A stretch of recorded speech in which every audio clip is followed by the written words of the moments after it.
All right, so next up we've got Lucas and Alexa. Welcome, both of you. Hi, hello, thanks. Yeah, we are also known as XK Studio. And yeah, happy to be here. Thanks for having us. So give us a little rundown about yourselves. So we've been working together for quite some time now. We met at London studio called Future Deluxe. Then we went to Memphis Machine and spent a few years there. And then after that, we set up our own little practice, which we recently kind of branded as XK Studio. And we kind of launched it as a platform to put all our stuff together, mix our commercial and our kind of self-initiated work, and do the sort of style of work that we like to do, which is quite daring, art, design-driven kind of motion graphics for brands and clients. So how does Houdini help you achieve those objectives? Well, we like using Houdini. We've been using it I've been using it for 5 years. I think I have been using it for 4 years, I think. Yeah, and we started kind of just dipped our toes in it a little bit, and then we just kind of got consumed. And what we like is, Houdini gives you the possibility to just do anything you want without any restriction. In our industry, a lot of people use, say, Cinema 4D or other tools where you kind of have to rely a lot on using plugins and effects and other things to kind of get things done. But with Houdini, you can just build all those things yourself if you feel like it, or you have this massive, tremendous simulation tools at your disposal to just do as you please. But it's important for us to kind of look at it through the design lens as well. Yeah, I feel like the difference between us using Houdini from a kind of like design point of view, but then using these really powerful tools that are usually used in film and like VFX, we have something quite unique where we could create almost kind of like simulation-driven design, and really allows us to push our kind of like visual style and like capabilities in a way that a typical software wouldn't be able to do. So that's kind of like the niche that we are really kind of like enjoying and exploiting. Very cool. What's your presentation going to be about today? So we took a bunch of the projects that we finished as an XK Studio over the past couple of years, and we're going to talk through how they came to be. We're going to show some interesting setups from each of the projects, also some R&D work, and show the kind of ways how we use the simulation and procedural tools with the design aspect, and the kind of interesting play, how you can design a simulation, or you can simulate and arrive at something that's designed, and how they two kind of interplay and what we do with that. Excellent. Looking forward to it. Let's jump in. Let's get it going. Hi everyone, thanks for tuning in. We are XK Studio, a London-based design and motion practice. We do a lot of projects that combine procedural and handcrafted forms. We mix them with graphic design and animation, and we strive to create meaningful work that has got a hyper-real and very tactile feel. What's really important for our practice is that we always try to keep a good balance between commercial projects and commissions and self-initiated work. These self-initiated projects are great for us to explore all kind of weird and interesting topics that we're into, like food or hair, projects that we'll talk about towards the end of the presentation. The personal projects are very essential to our studio because that is when we can experiment and explore our style the most. In the past, it also happened that a lot of our personal work gets referenced and ends up bringing us commercial projects. So in a way, we can keep moving in a direction that excites us. Today, we want to talk to you about how we use design combined with simulation techniques, which is quite a fun and interesting way of working. You can take an object you have designed and simulate it to develop its form further. You can arrive at a more complex design by simulating simple shapes in an interesting way, or you can design a simulation from scratch using art-directed forces, colliders, and stuff like that. We'll talk you through a couple of our projects from the past 2 years that illustrate this approach in a lot more detail. We'll touch on the conceptual side of our work, show you some R&D and behind the scenes by diving into some of our Houdini setups. Yeah, Houdini has been really crucial for our work on all of these projects. We use it as our main tool along with Redshift Renderer. We really like the freedom it gives us to just achieve anything we set our minds to, especially as we come in from a motion design background. In the past, we often had to rely on plugins to try to achieve our vision, which quite often led to feeling constrained by what each software and plugin allows you to do. Yeah, with Houdini, you know that if you think of an idea in your head, you know that there will be some way of achieving it. It might take you a bit of time to figure it out, but it will be worth it. The first project we'll show is Flower, a self-initiated film which started both our journey into the world of flowers, but also it was our first collaboration as a creative duo.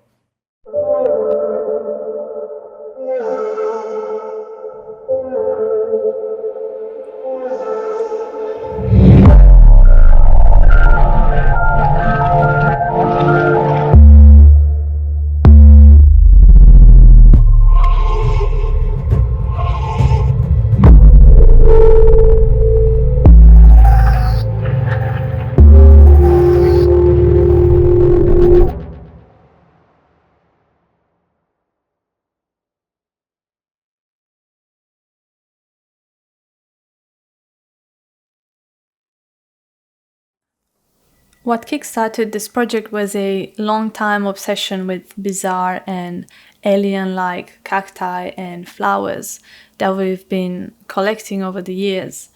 We didn't really set out at the start to create a film, but as we were making them, we realized that it might be nice to put them all into a film and use the blossoming motion as a driver for these simulations and turbulent liquids and hairs that you see in the piece.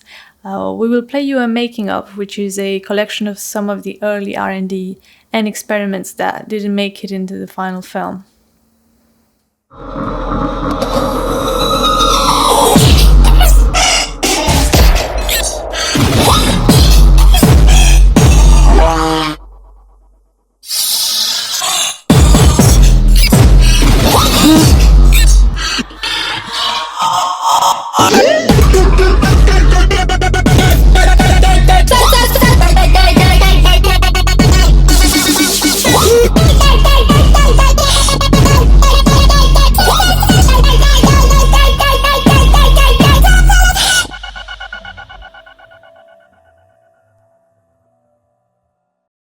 We combined hand-modeled and sculpted forms. We tried different ways not only to shape the petals but also animate them at the same time using cloth simulation, which gave us the best results both in terms of form, but you also get the benefit of it already moving, which was quite cool.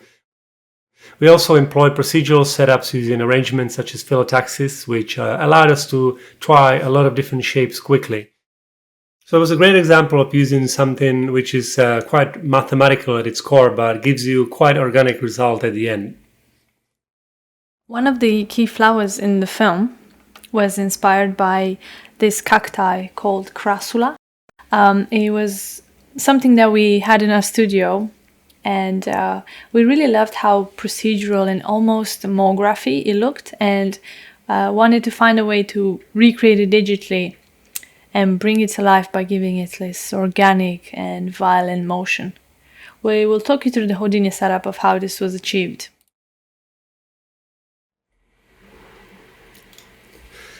So this is the crassula setup from the flower film and how the individual piece looked like. We have a bit of a jiggle, so let's see how that looks just raw.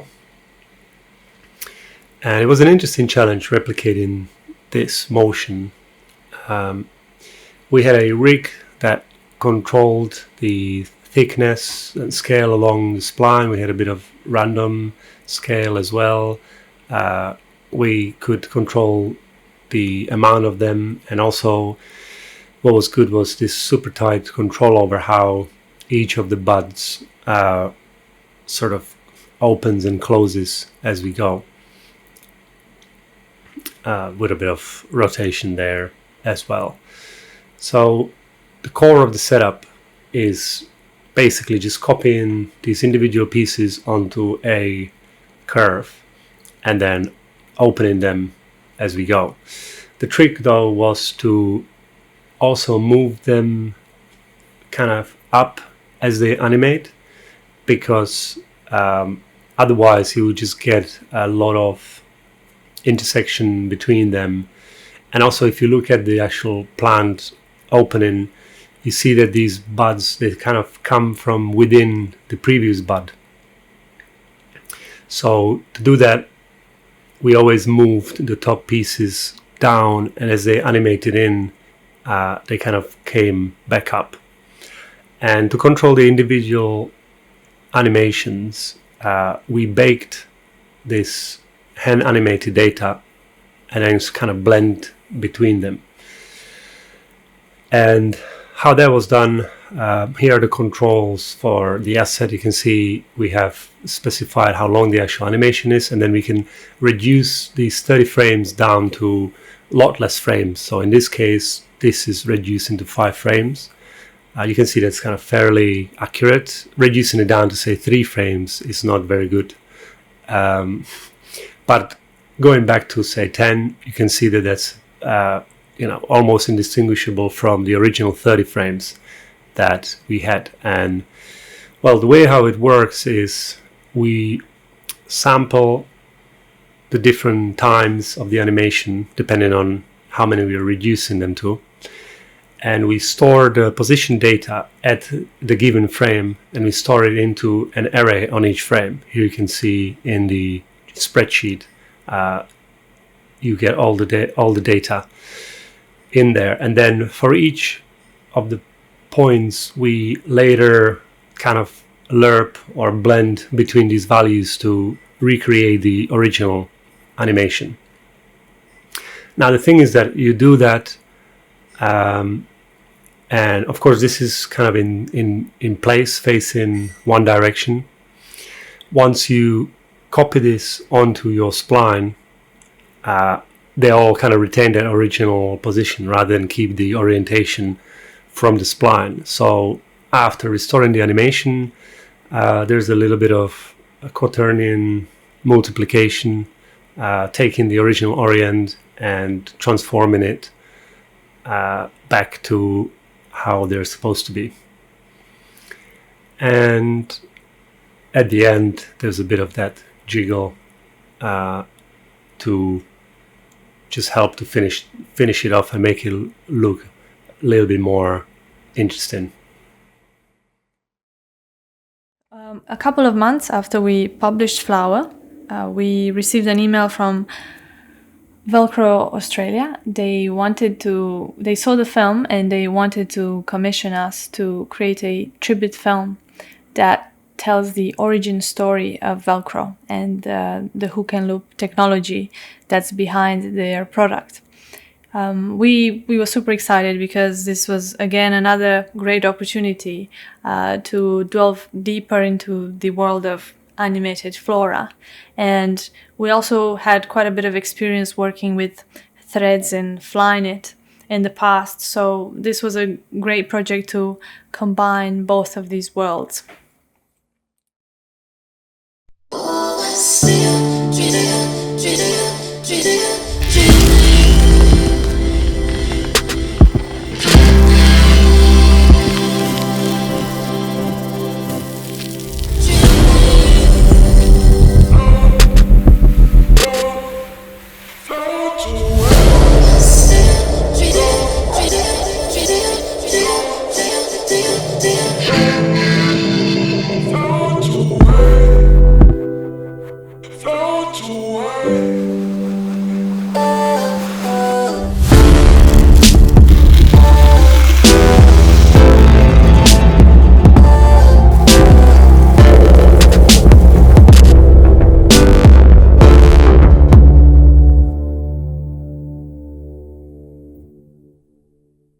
what we set out to illustrate was the story of Velcro and how the invention came to be.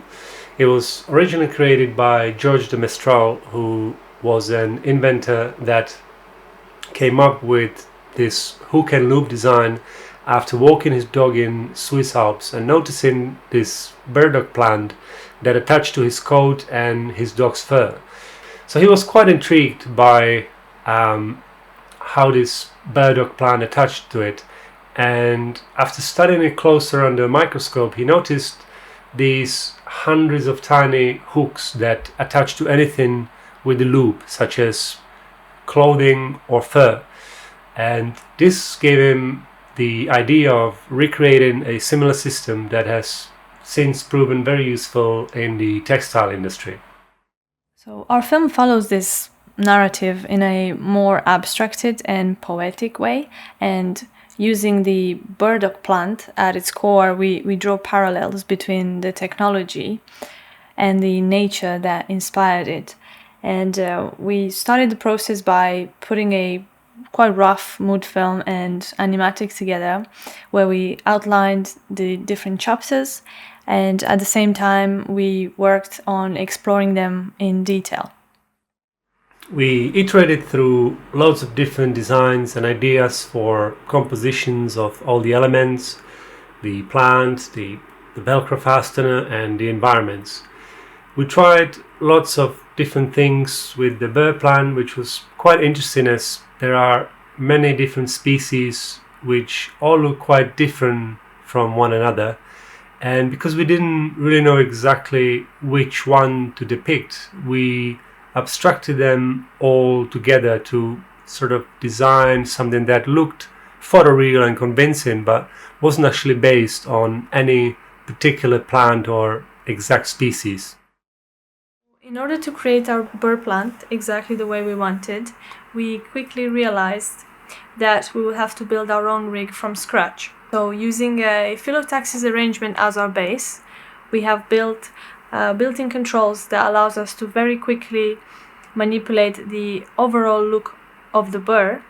So for instance, we change the number of hooks, its radius, we can move them up based on their position to the center, etc. Now to fine-tune this look, we can adjust each hook individually. So we can change its profile via curve and control the state of its bend depending on how further down the spline is located.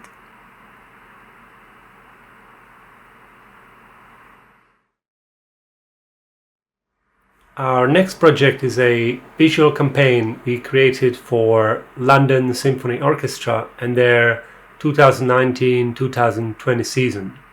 Let's play the film first.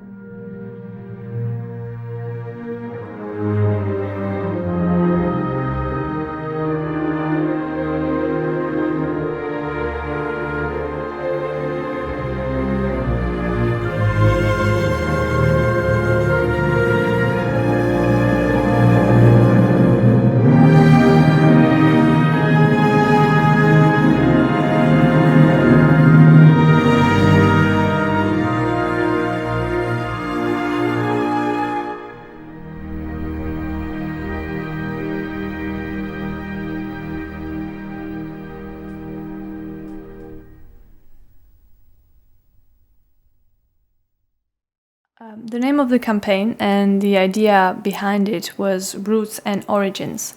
And the concept was that we wanted to express the enormous power of an orchestra by presenting it as a huge garden that is filled with different flowers that represent different musicians and different instruments, and they all come together in harmony. Then this garden is traced back to its origin, in our case a single seed, playing with the concept of blossoming but in reverse. The entire garden and the animation of the film is built based on mocap data of LSO's famous conductor Sir Simon Rattle. We use this data to create the main binds onto which our flowers are placed, and also triggered their reversed bloom animation. We really wanted to keep as much of the original character from the motion capture. You can really see how expressive he is in his motion, and it was really important to us to trigger the animation of each element based entirely on his movement. Here you can see a side view of our entire film, frozen in a 4D sculpture, that you could call it, and see how it's composed of several different chapters along its length. Before we arrived at this solution, we spent quite a bit of time exploring various ways in which we can use this mock-up data. Here, for example, we traced the conductor's movements vertically and used the distance between his hands to drive the size of these stems. Here was another approach, particularly the one on the left, which shows a frozen sculpture that was going to function as a trunk of a tree out of which we'd grown other small elements that were going to be triggered by the hand motion traveling down. At the end, we thought that having the camera travel inside of a moving sculpture like this was going to be more interesting. So here you can see a first prototype of that final film. And what we really liked was that the audience felt a lot more immersed. And as the film progressed and the screen was covered less and less, it really spoke to the concept of tracing this back to its roots and reducing in size. Here are a bunch of frames that came from our exploration period. We tried different kind of elements and mapped out journey throughout the different sections. When it came down to designing these individual elements, we first started by making quite complex shapes and animations, but realized that those were looking quite messy once you had lots of them on a screen moving at the same time. So we had to reduce their complexity and make things, elements and plants that were a bit simpler but read well when used in bigger bunches. As the idea was that we are tracing this back to its origins, the animations had to show these elements retracting, and our first instinct was to animate them grow first, and then you play that backwards, but this looked quite obvious. So instead we developed ways that allowed us to do a reversed blossom almost, that would look a lot more naturally.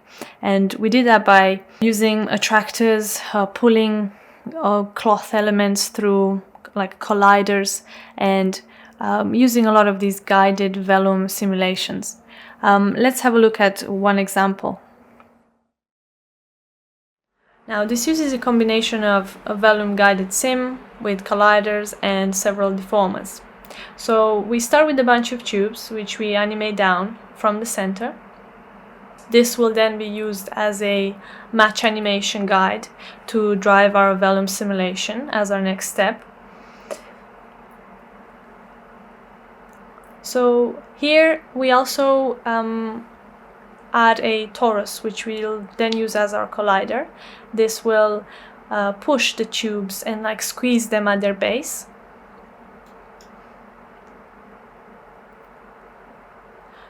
So here is the resulting animation, where you can see how they're trying to squeeze in through the torus.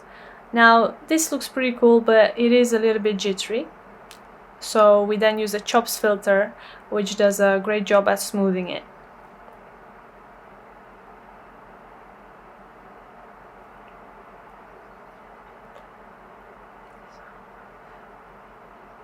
So we then delete the part of the tubes behind the torus.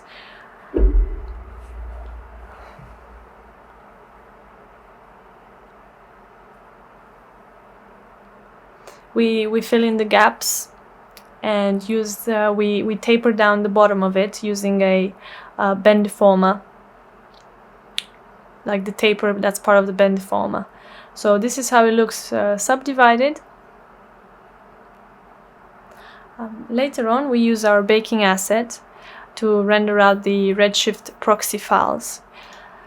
Now, this asset allows us to fit each animation within a unit sphere and give it the right orientation. Now, doing it this way, we are able to stay consistent when it comes to each element and its size, and also the way that it faces.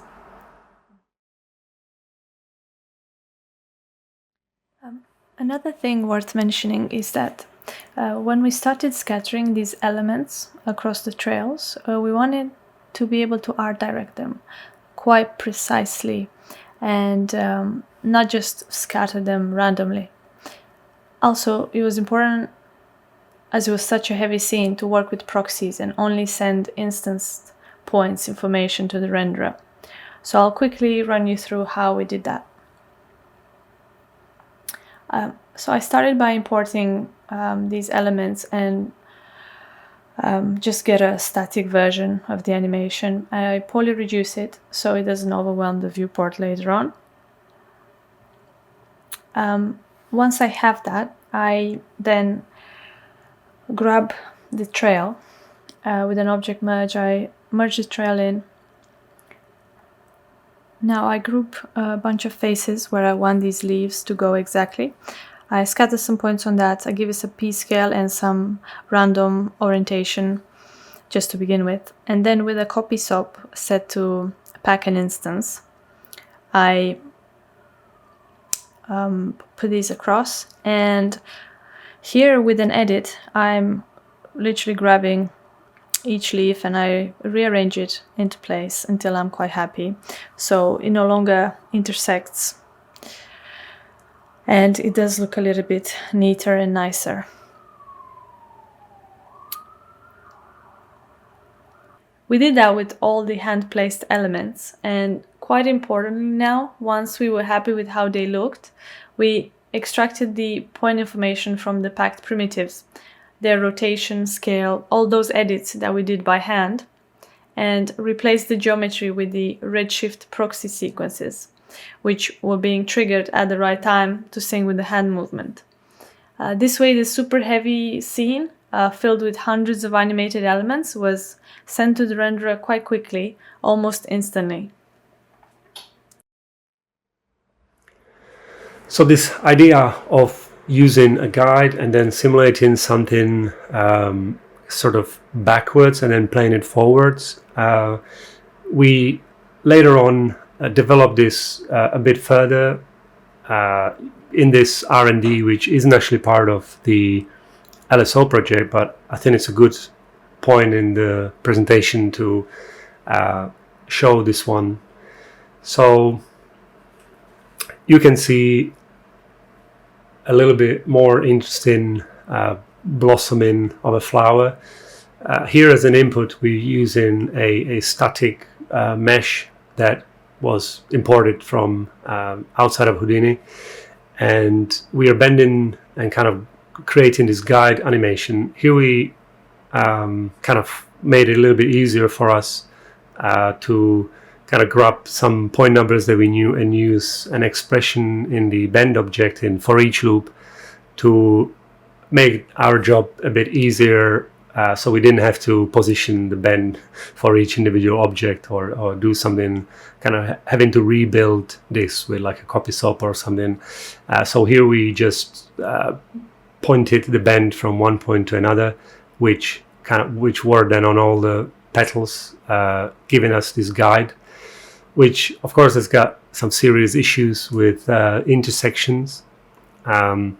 Even though the kind of individual animation of the petals is correct, we use a little time effector which just shifts each individual piece and offsets it in time by any given number of frames, which here means that the inside petals are closing in first, followed by the ones on the outside.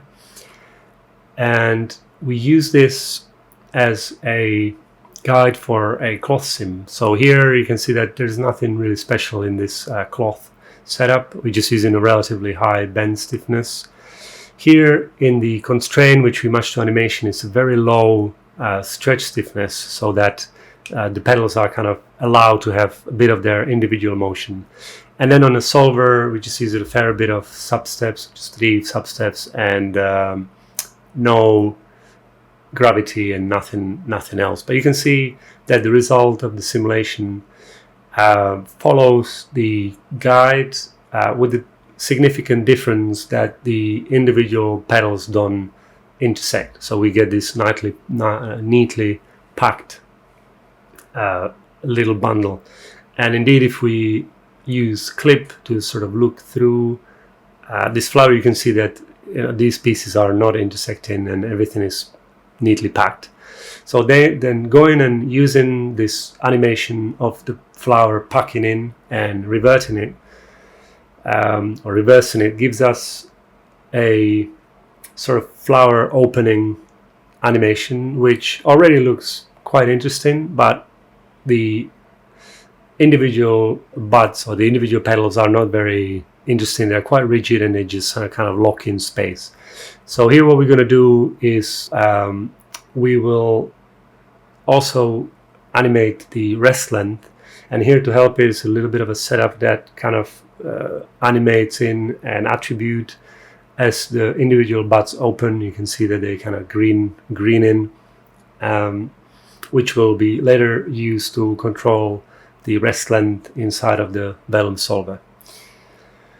So here we're just naming the different constraints differently, and the solver, again, there is not much on it, apart from inside we're changing the constraint property for the rest length here, and the actual stretch, the pin animation, using that factor from earlier, which was animated with the green color. Then the result you can see is a lot more interesting. There is a bit of kind of flicking in there, which is easily smooth using a chop filter. But overall, it's a lot more interesting animation than any of the previous steps. Just to finish this off, we can subdivide it and thicken it. We build this asset for thickening, which is similar to the lab one or the game dev one, with the difference that you can actually shrink the original outside edges. So here we control the depth, and then I think we're going to need some normals to actually see the shrinking. But here you can see that as we lower it, you're getting a quite thick edge, but you can, with this, you can kind of shrink it in, which gives a lot more realistic result, as petals of a flower would be thicker in the middle and they would get a lot thinner as you get to the edge. So this is how that looks at the end, and you can see it's got this kind of weird violent nature that you would see if you would actually watch a real flower opening as a time lapse. They move in this kind of like strange alien fashion. So this technique gets quite close to recreating that type of motion and look. It's quite successful at that. Strange Spring was commissioned by another Australian client, which allowed us to explore the world of strange flora a bit further. Having the frames from our previous London Symphony Orchestra project as a starting point, we wanted to take these flowers into even more alien place. We also wanted to reduce the amount of the flowers on screen and really focus on crafting each individual one and making a cleaner, hopefully more beautiful composition. Part of the concept was that these flowers are waking up from winter into the spring. So we introduced the elements of melting ice and water droplets, which acted as a distorting lens. and also as a way to balance the complexity of these flowers with a lot simpler and cleaner shapes.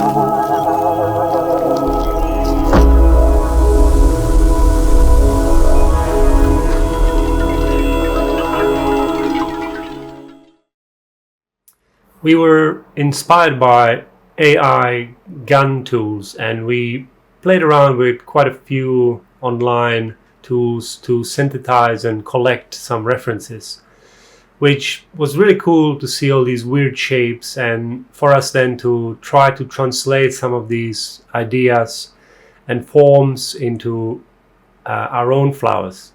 Again, we combined a variety of different approaches to make these, but also mixed in some a little bit more relatable looking real plants to make the visual a little bit more legible. As we built layers and layers of these flowers, it was handy for us to use the background image feature in the node editor to literally place the individual flower geonodes over it that acted as a map and made it a lot easier for us to find the objects we were looking for. Let's have a look in more detail at how we built one of these flowers. We will take you through the creation of one of our flowers. This one is a particularly interesting one as it uses several techniques. We have vellum, we have liquid sim, we also use a little bit of vellum draping, a classic reaction diffusion for our core. We also scatter some groomed hair and several other elements that complete our look. To create the top part of the flower, we started with a basic modeled shape. But in order to create the beautiful folds that you see in the final piece, we drove the rest length of the simulation with a black and white pattern.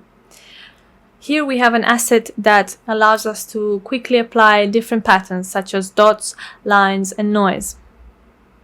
So the black and white values of our pattern drives the rest length of the simulation. So here you can see that for each frame the rest length gets updated based on those values.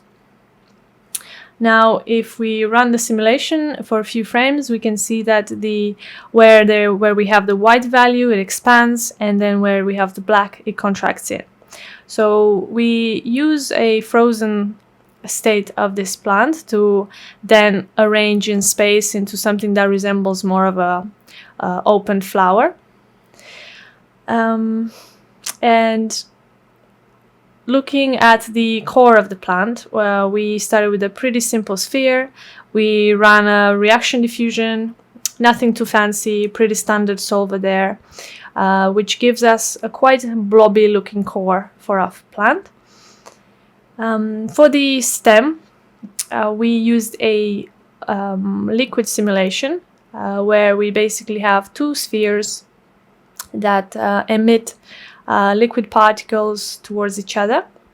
Again, nothing too complicated here, but so we used a frozen frame from our simulation. We mesh it to get more of a solid look for our stem. We gave it a little collar, which was basically a tube with a little bit of vellum drape on top. We thickened it and subdivided. Now, for the rest of our plant, we further added several elements. Extra on the top of the plant, we added a little bit of hair, which we groomed into place.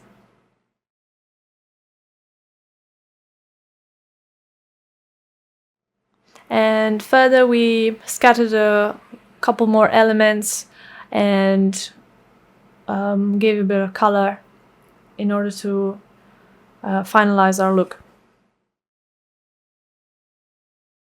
So next up is a walk through this particular sim and the scene, which shows a gradual meltdown of a block of eyes that reveals a flower hiding inside.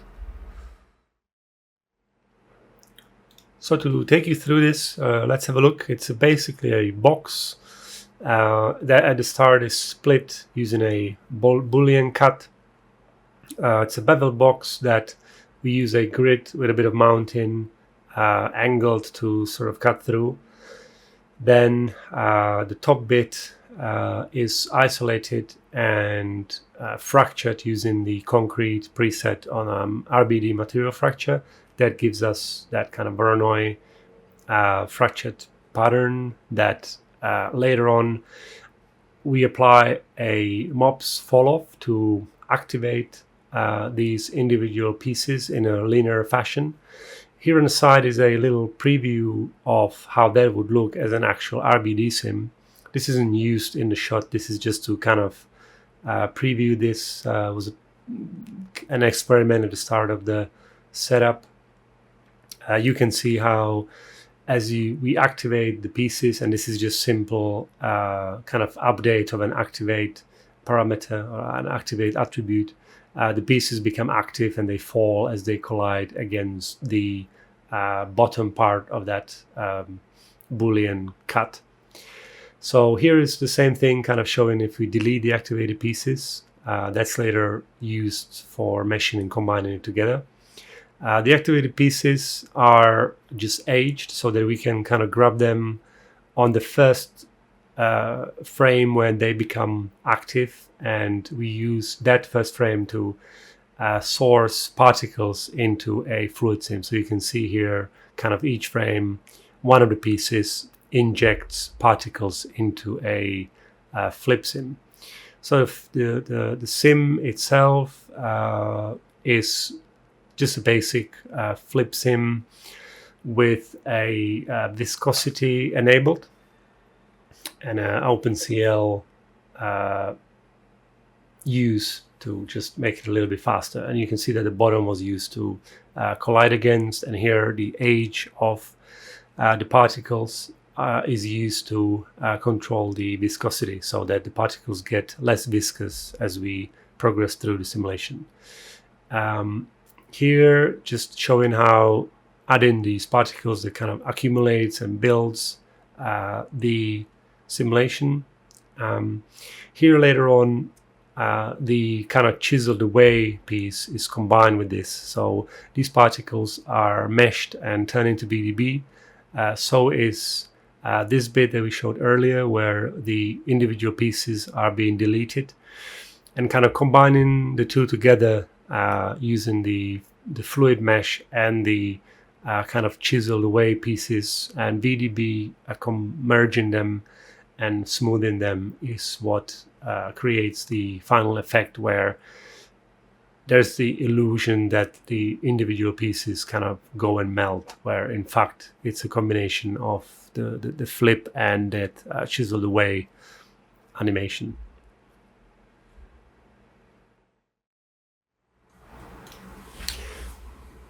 One of the self-initiated projects that was completed under our studio name last year was 0% Food, which began as a series of explorations that we later put together and edited into a film.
So the first piece from the series was this one called 0% Burger. And it started with me seeing a picture of this oversized burger that had lots of different floors stacked up on one another, which sparked my curiosity about how would that look if I recreated it in CG. And what was really interesting was the realization that different types of dishes, particularly fast food, are interesting not only from their nutritional point of view, but also from the point of view of the mechanics of how they're put together, how a hamburger is made up from all these different layers, how a sausage roll is made by rolling something, etc., etc. So this led to me exploring these different types of food and motion that they inspired. Next, I'll play a time lapse of how all these elements that make up this burger were created, the shading and the rendering.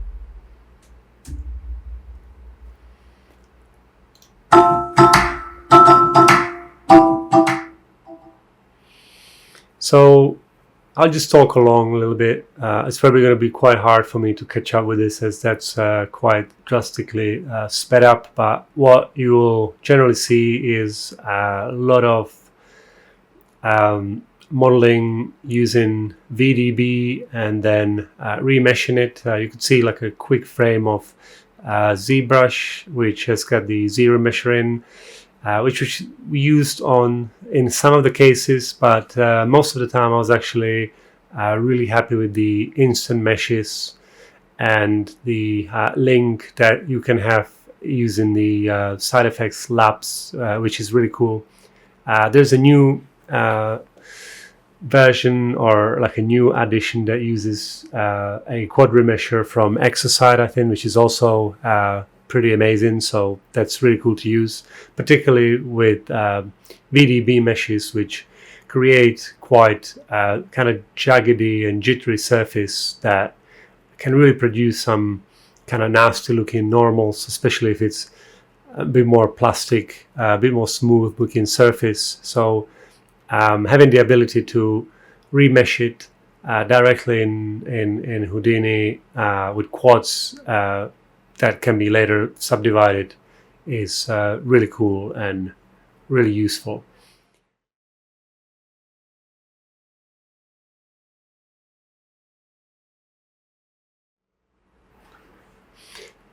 So here, further on, you can see just use of all these different subtools that you can have in Houdini,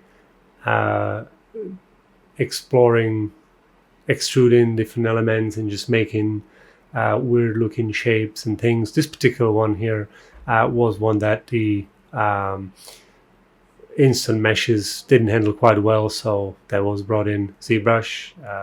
I used Photoshop here to quickly bash some textures together.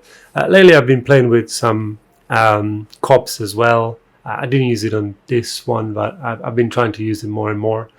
But here in this case, it was just using the Photoshop textures that were brought in, using some triplanar to make it a bit easier to map these on, and using stuff like curvature or Fresnel for the shading.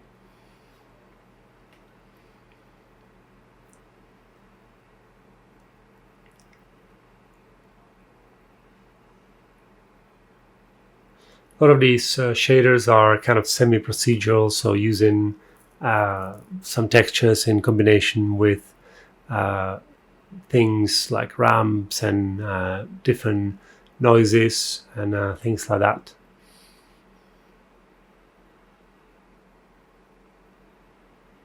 So here I kind of started to render the individual elements and put them in a board to see them all next to each other, because it's if you do these individually, it can be quite easy to lose track of how they all look together. And here's the first version of the finished piece.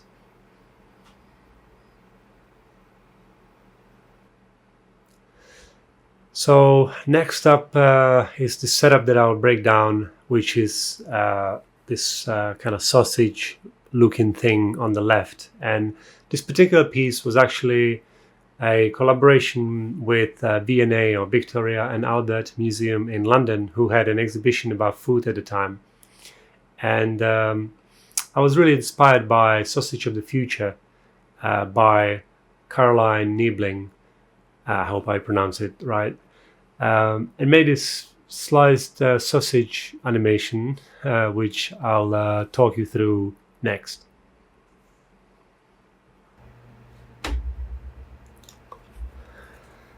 So breaking this sausage down, I have a little setup to create a quad topology capsule, which is then scattered inside with multiple different pieces. These kind of simple primitives are then VDB'd, and for each loop, which kind of drives the effect, you see that for each individual kind of run, we take the iteration number and we map it and reshape it, which grows it, and also sort of combine and cut it against the original tube. So that is then turned into polygons, and we can see here as I run through the passes, as we start from the inside and grow these outside.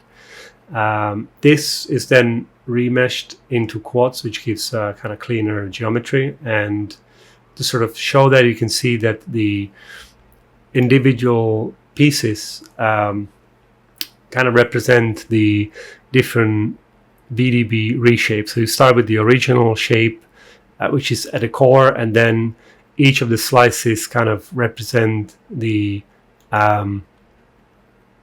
shape growing. So this is a sort of a similar effect that you might get if you cut a tree and see the sort of years in the trunk being cut. So later on, these pieces are UV'd and sliced. So here's a line with a bunch of points on it, and the points on the line are then used, the position of each point is then used to kind of clip back and front of this sausage, which then yields a kind of sliced look, where if we go through the passes, we can see that each individual slice is just like a bit of that original sausage clipped from either side. Then this is not actually used for the simulation itself. It's just a bit too busy and messy. Instead, we use the line here to copy a disk, a quad disk onto it. This is used to simulate using a simple cloth and kind of activating this using a sort of simple follow-up that just runs through it. Having this affects the mass, which you can use in the Vellum solver to kind of activate the individual pieces. So here the mass is updated using the external input, and viewing the sim shows you how kind of each of these slices in a linear fashion gets activated and falls down. So this was then used, retimed slightly, and used with a rest position to point deform the original kind of sliced aged sausage here. So here was just a little setup that allowed to use a different color for the inside pieces, but use a kind of unified color for the outside. And here, the way how it works, that for each of these slices, we take a corresponding slice from the kind of original sausage. We point deform it, and that's what sort of drives that simulation. So we're getting the simple animation, but that's applied on that bit more complicated geo coming from here. So at the end, there's just a bit of attribute promote and stuff like that, just to get the right attributes into the material and the shader. But that's basically the gist of it. Here is just a little randomizer that applies different materials on the different pieces of the geometry, just so that we can get a random stuff. As we are nearing the end of our presentation, we are going to wrap up by showing you our last project for today, which is called Hair. This was also a self-initiated series that was born from a fascination with the beauty and movement of hair. Hair has this capacity to move in a mesmerizing and very elegant way, which I personally find really satisfying.